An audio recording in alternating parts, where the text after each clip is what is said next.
The courtroom was so quiet I could hear the air conditioning hum when my daughter's voice came through the speakers. Just make sure the notary doesn't remember her face. We can say she was confused. She's 68, Randall. People that age forget things. That's the whole point. I sat in the front row and listened to my own daughter explain how to erase me. The recording lasted 4 minutes and 37 seconds. My attorney, a lean woman named Carol Stanton, who'd been practicing elder law in Denver for 22 years, had warned me the playback would be difficult. She was right, not because of the words. I'd already heard them a dozen times in her office, had sat with headphones on, going back through every second. It was difficult because of the voice. The same voice that had called me Daddy until she was 31 years old. The same voice that had read to me from the hospital bed the winter I had double pneumonia, sitting in the chair beside me for 6 hours straight because she said she couldn't leave until my fever broke. That voice talking about my memory like it was a tool to be used. The judge asked if the defense had any objection to the recording's admissibility. Randall's attorney, a man named Forsyth, who wore expensive cufflinks and had a habit of touching his left ear when he was nervous, said they did. Said the recording was obtained without consent, said it violated Colorado wiretapping statutes. Carol stood up. She had a way of standing that took up very little physical space, but somehow filled the room anyway. Your Honor, the recording was made on Dr. Ellison's own property, on a device registered to Dr. Ellison, in a room that Dr. Ellison had every legal right to be in. Colorado is a one-party consent state. The one party who consented was my client. The motion to suppress has no merit. The judge agreed. The recording stayed in. My name is James Ellison. I'm 68 years old. For 31 years, I was a cardiothoracic surgeon at Memorial Hospital in Colorado Springs. I've held a human heart in my hands, literally, felt it beating against my palm while I repaired the damage around it. I am not a man who falls apart easily. But I want to tell you what happened over the 14 months before that courtroom, because I think it matters. Not just what they did, but how slowly it happens. How you can watch something coming and still not quite believe it's real. My daughter's name is Vivian. She's 34. She married Randall 3 years ago at a vineyard in Napa that cost $40,000, most of which I paid for because she said it was her dream. I gave it without hesitation. I'm her father. Randall is 37. He'd worked in commercial real estate before the market shifted, then moved into what he vaguely called investment consulting, which as far as I could tell meant convincing other people to put money into things that mostly didn't pan out. He had a salesman's ease with rooms, could walk into a party and be everyone's best friend within 20 minutes. Vivian thought this was charisma. I thought it was practice. I noticed the change in her gradually, the way she stopped asking about my work, the way conversations tilted, slowly but steadily, toward what I owned. The house, the investment accounts, the pension, questions wrapped in concern. Dad, have you thought about what happens to the house if something happens to you? That felt less like love and more like inventory. I told myself I was being uncharitable. I told myself that's what adult children did, started thinking about practical things. I told myself a lot of things that turned out to be wrong. The first concrete thing I noticed was in April, about 16 months before the trial. I'd hired a part-time caregiver, not because I needed one, but because my left knee had been giving me trouble, and I'd been told to take it easier until after the replacement surgery. Her name was Dolores, a retired hospital aide who'd worked in post-surgical recovery for 20 years. I trusted her immediately. She had the calm efficiency of someone who'd spent decades keeping frightened people steady. Dolores told me, 3 weeks into her job, that Vivian had called her. She asked me a lot of questions, Dolores said. We were sitting at the kitchen table. She had a cup of coffee she wasn't drinking. About your medications, whether you'd had any episodes of confusion, whether I'd noticed you repeating yourself. I looked at her. What did you tell her? I told her you were sharp as a tack and she should call you directly if she had questions. She paused. But Dr. Ellison, she also asked me something else. She asked if I'd be willing to document any concerning behaviors. Formally. Said she was just being proactive. What did you say? I said no, and then I called you. I sat with that for a long time after Dolores went home. I'm a physician. I know what documenting concerning behaviors means in a legal context. It means building a paper trail. It means laying the groundwork for a competency challenge. It means, and this took me a while to say, even in my own head, that my daughter was beginning the process of trying to have me declared mentally incompetent. I didn't call her. I didn't confront Randall. I called my attorney. Carol listened to everything without interrupting. When I finished, she said, "You're not overreacting. This is a pattern I've seen before. It has a name. It's called undue influence fraud, and when it escalates, it becomes elder financial abuse, and in the worst cases, it becomes guardianship fraud." She let that land. How much are we talking about, asset-wise?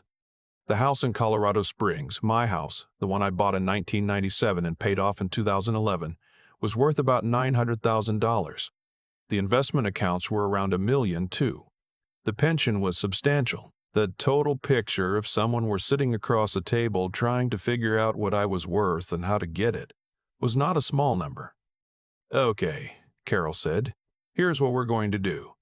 What we did over the following 8 months was document everything. I installed cameras in the common areas of my house, the living room, the kitchen, the front hallway, with full legal disclosure requirements met.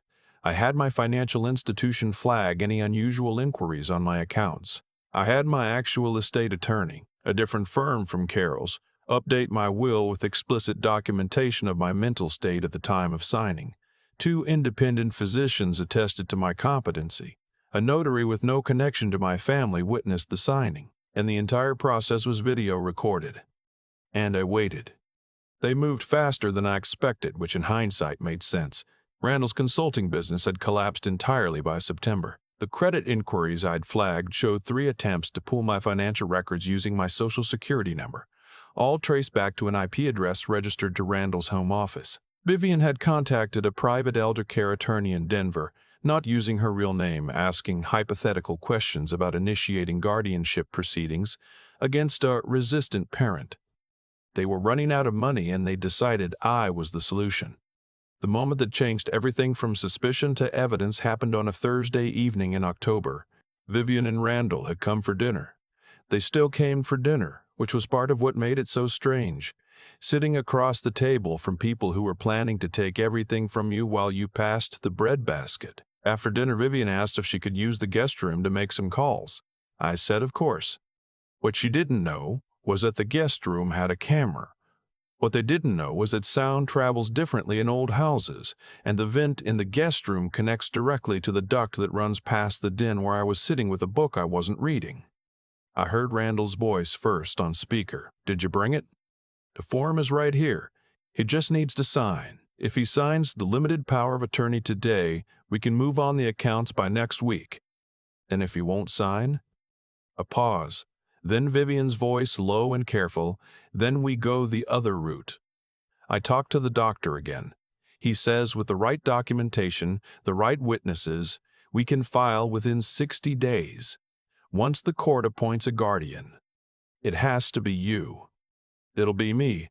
And then the accounts, the house, everything. It's under my control. We can restructure the assets, pay off the debt, start clean. "And your father?" Another pause. Longer this time. "There are good facilities. He'd be taken care of." I sat in the den with my book in my lap and felt something go very still inside me. Not anger exactly. Something colder. The thing that used to settle over me before a complicated surgery. The part of my brain that goes quiet and starts running calculations. I picked up my phone and texted Carol. "They're here now. Guest room. Recording." Her response came back in 40 seconds. "Don't engage. Let them leave. Call me tonight." I walked back to the kitchen and offered them dessert. We had apple pie. I'd made it myself from scratch because I do that. We sat and talked about nothing, a show Vivian was watching, a restaurant Randall wanted to try, And I listened to my daughter's voice make ordinary sounds, and I thought, 60 days. They had 60 days to file. I had 59. Carol moved quickly. The audio from the guest room, combined with the IP address documentation and Dolores's recorded statement, was enough to take to the district attorney. The DA's office added their own investigators. Over the next 3 weeks, they uncovered the physician Vivian had been working with, a semi-retired GP named Forsett who'd agreed, for a flat fee of $8,000, to provide a written assessment suggesting early-stage cognitive decline in a patient he'd never actually examined. That's not a civil matter. That's fraud. That's conspiracy. When they knocked on Forsett's door, he gave up Randall and Vivian's names in under an hour. The arrest happened on a Monday morning. I was not there. Carol had specifically advised against it, said there was nothing to be gained from being present for the handcuffs and everything to be lost if I showed any visible satisfaction. I was at the gym. I did 40 minutes on the elliptical and thought about nothing in particular. I found out through a text from Carol, it's done. Call when you can. The preliminary hearing was 3 weeks later.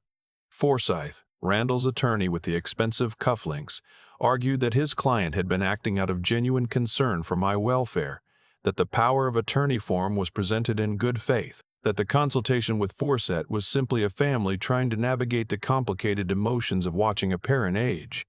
The prosecutor, a younger man named Agent Walsh, who had the focused energy of someone who actually believed in what he was doing, played the guest room recording. All of it. Every word. Forsyth touched his left ear approximately 11 times during the playback. The trial was set for February. In the months between, I did a lot of thinking about Vivian, about where it had gone wrong, and I want to be honest here because I've done enough sitting with it to know the easy version and the true version. The easy version is that Randall corrupted her, that she was a good person manipulated by a man with bad values and a failing business. There's some truth to that. He was the one who'd initiated the contact with Forsett. He was the one who'd been pulling my financial records. But Vivian had been there for the conversation in the guest room. She knew what the other route meant. She'd said there are good facilities in the tone of someone who'd already looked some up. That was her voice, her choice. I'd been a distracted father in some of the years that mattered most, residency, then the long hours of building a practice, then my wife's illness, then grief. I tried to compensate later with money and availability, but I think maybe I'd bought presents when what she needed earlier was just me actually being there. I don't know. You can spend a long time trying to understand how someone becomes capable of a thing and never fully get there. What I knew was this: she had become capable of it, and I had the recording. The trial lasted 8 days. The most important moment, from my perspective, was when Forsyth put me on the stand. He'd clearly decided that the best play was to make me look manipulative, to reframe the whole thing as a vindictive father who'd set a trap for his daughter and son-in-law. He started gently. Established that I'd had cameras installed. Established that I'd updated my will during this period. Established that I'd given Dolores explicit instructions to report any contact from Vivian. So you were actively building a case against your own daughter, he said, while still inviting her to dinner. I looked at him steadily. I was protecting myself from people who were actively building a case to take my autonomy away. There's a difference. You had recording equipment in your guest room. In my house, yes. And you never confronted your daughter with your concerns. You never gave her a chance to explain. She had every chance. She chose not to use it. I paused. At dinner the night of that recording, I asked her directly how she was doing, whether there was anything going on with her and Randall, whether they needed anything. She said everything was fine. She looked me in the eye and said everything was fine. Maybe she was protecting you from worry. Maybe, or maybe she was continuing a plan that had already been set in motion. I kept my voice even. Mr. Forsyth, your client paid a physician $8,000 to write a false medical assessment declaring me mentally incompetent. The physician had never met me, never examined me, Do you want to tell me what part of that was protection? Forsyth had no answer to that. He sat down. The jury deliberated for 2 days. I spent them at home, doing ordinary things, cooking, reading, taking the slow walks my niece still required. My neighbor from 2 houses down, an older man named Gerald who'd been on my street for 15 years, came over the second morning with a thermos of coffee and sat on my porch with me for 2 hours without asking a single question about the trial. He just sat there. I didn't say anything either. It was one of the kindest things anyone did for me that whole year. The verdict came on a Thursday afternoon. I took my seat in the courtroom and watched Vivian and Randall come in. Orange jumpsuits do something to a person, not just visually, but the way they move in them. Something collapsed in the posture. Something that knows. The jury foreman was a heavy-set man in his 60s with a carpenter's hands. He read from the paper without inflection. Randall, guilty on conspiracy to commit fraud, guilty on identity theft, guilty on elder financial abuse. 3 counts, 3 guilty verdicts. Vivian, guilty on conspiracy to commit fraud, guilty on elder financial abuse, guilty on procurement of false medical documentation.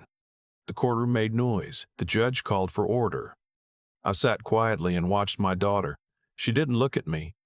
She stared at a fixed point on the wall ahead of her, and her jaw was set, and she wasn't crying, which told me more about who she'd become than anything else in that room. Sentencing was 3 weeks later. Randall's attorney argued for leniency. First offense, no prior record, strong community ties. The prosecutor responded that premeditation doesn't get more deliberate than paying a doctor to fabricate a medical record, and that targeting an elderly parent specifically because of their age was an aggravating factor under Colorado statute. The judge agreed. Randall received 12 years. Vivian received 9.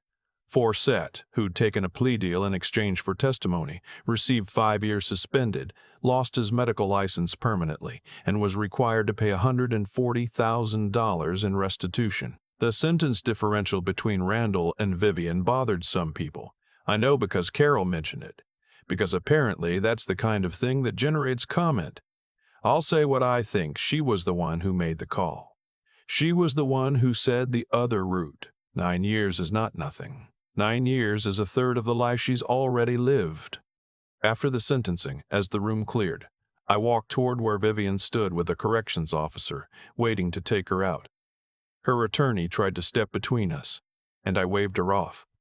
Vivian looked at me. Her eyes were red, but her face was controlled. She'd always been controlled under pressure. She got that from me. "I don't understand," she said. Her voice was quiet. "How could you do this?" I had thought about this moment, had rehearsed several versions of what I might say. In the end, none of them felt right, and what came out was simpler. I spent 31 years keeping people alive on a table. Patients who came to me when their hearts were failing them, when their bodies had turned against them. Every one of them trusted me completely. I never once betrayed that trust. I looked at her. "I raised you in that house. I paid for your education. I stood at the front of that vineyard and watched you get married, and I thought that was the beginning of something good for you." I paused. "You decided it wasn't enough. I hope in 9 years you figure out what would have been." She started to say something else, but the officer stepped forward, and that was the end of it. Outside the courthouse, Carol was waiting. The February air was sharp, dry, the mountains visible to the west, the way they sometimes are in winter, when the sky goes completely clear. "You okay?" she said. "I'll get there," I said. I sold the house in Colorado Springs 4 months after the trial. $920,000. I'd lived in that house for 27 years, raised Vivian there, nursed my wife through her illness there. Spent 13 years as a widower in rooms that still had her handwriting on the spines of the cookbooks she'd shelved in the kitchen. It was the right call. Sometimes the right call is the hard one. I bought a smaller place in Fort Collins, 2 bedrooms, a yard big enough for a garden, but not so big I'd lose weekends to it. The kind of quiet street where people wave from their driveways. The investment accounts, the ones Randall had tried to access with my Social Security number. I restructured entirely, set up a charitable remainder trust that funds two organizations, one that provides free legal services to elderly adults facing guardianship challenges, and one that trains hospital social workers to recognize elder financial abuse before it becomes a crisis. The total was just over $1 million. The kind of money that, if Vivian and Randall had gotten hold of it, would have paid off Randall's debts and bought them a few years of breathing room. Instead, it goes somewhere useful. I find that genuinely satisfying. Not in a petty way, but in the way that it closed the loop. They wanted the money to fix something broken in their lives. The money is now fixing something broken in the world. Those are not equivalent, but they rhyme. I still practice part-time in a consulting capacity, read films, advise on cases, the kind of work you can do without standing for 9 hours. Dolores still comes by twice a week, more as a friend than a caregiver now. Gerald still comes over with coffee sometimes, my neighbor on the other side. A woman named Elaine who teaches high school chemistry and has absolutely no interest in my medical history has become someone I have dinner with occasionally. Normal life. The kind that requires almost no planning, no contingencies, no recordings. There's one thing I want to say, though, because I think it's important and I don't want to leave it out. The night before the verdict, I couldn't sleep. I sat in the living room of the rental I'd been staying in during the trial, and I looked at a photograph I'd brought with me. Vivian, at 11 years old, standing next to me outside the hospital after her school science fair, holding a third-place ribbon and beaming like she'd won the whole thing. She'd built a model of the human cardiovascular system out of tubing and a hand pump. She'd been so proud. I'd been so proud. I don't know what happens to a person between that and what she became. I've thought about it more than is probably good for me. I don't think I'll ever have a complete answer. But I want to be clear. I don't regret what I did. I documented the truth. I gave her the chance, multiple times, to stop, to come to me, to be honest, to ask for help instead of scheming. She didn't take it. The consequences that followed were the natural result of the choices she made, and making sure those choices had consequences was the right thing to do.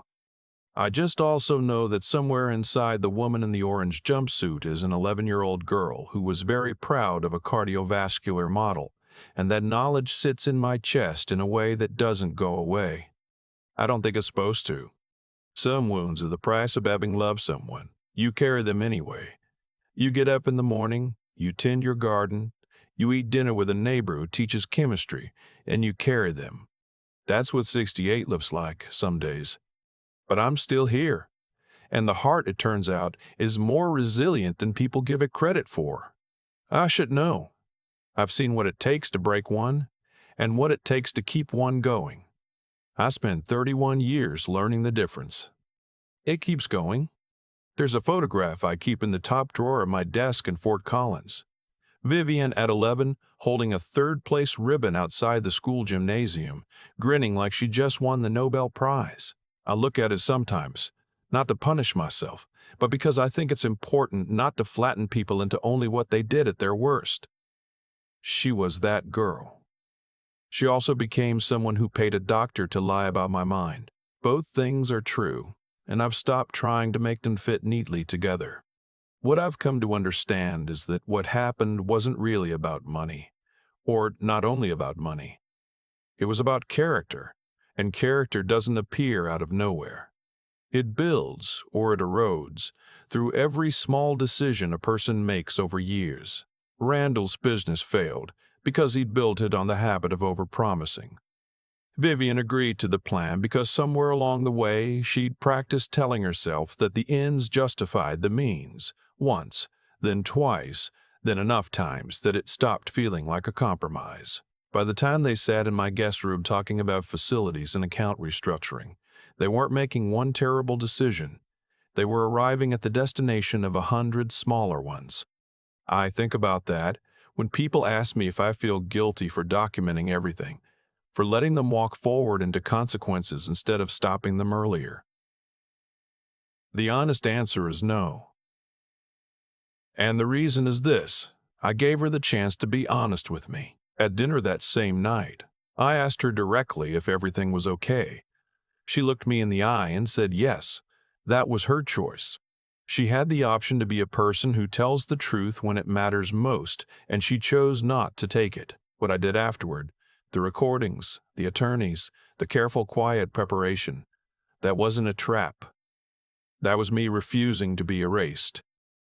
31 years in surgery teaches you something about staying calm when the situation is serious. You can't afford panic on the table. You assess, you plan, you act with precision, and you do not let fear make the decisions for you. That same steadiness, that capacity to think clearly when everything is pulling at you, I think that's one of the most important things a person can develop over a lifetime. Not coldness, not detachment, just the ability to keep your head when your heart is breaking and still do what needs to be done. And then there's the other side of it. The part that doesn't feel like strength at all. Just plain stubbornness. Getting up the next morning and the one after that, and tending the garden and having dinner with a neighbor and building something small and decent from what's left. That's not dramatic. Nobody writes songs about it. But I think it might be the most important thing.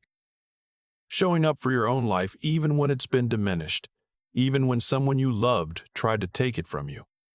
I donated the money. More than $1 million to people who help elderly adults fight back when the legal system is being used against them, and to train the social workers who catch it early. Vivian wanted that money to fix something broken in her life. It's fixing something broken in the world instead. I find that clean in a way I didn't expect to. The heart keeps going. I should know.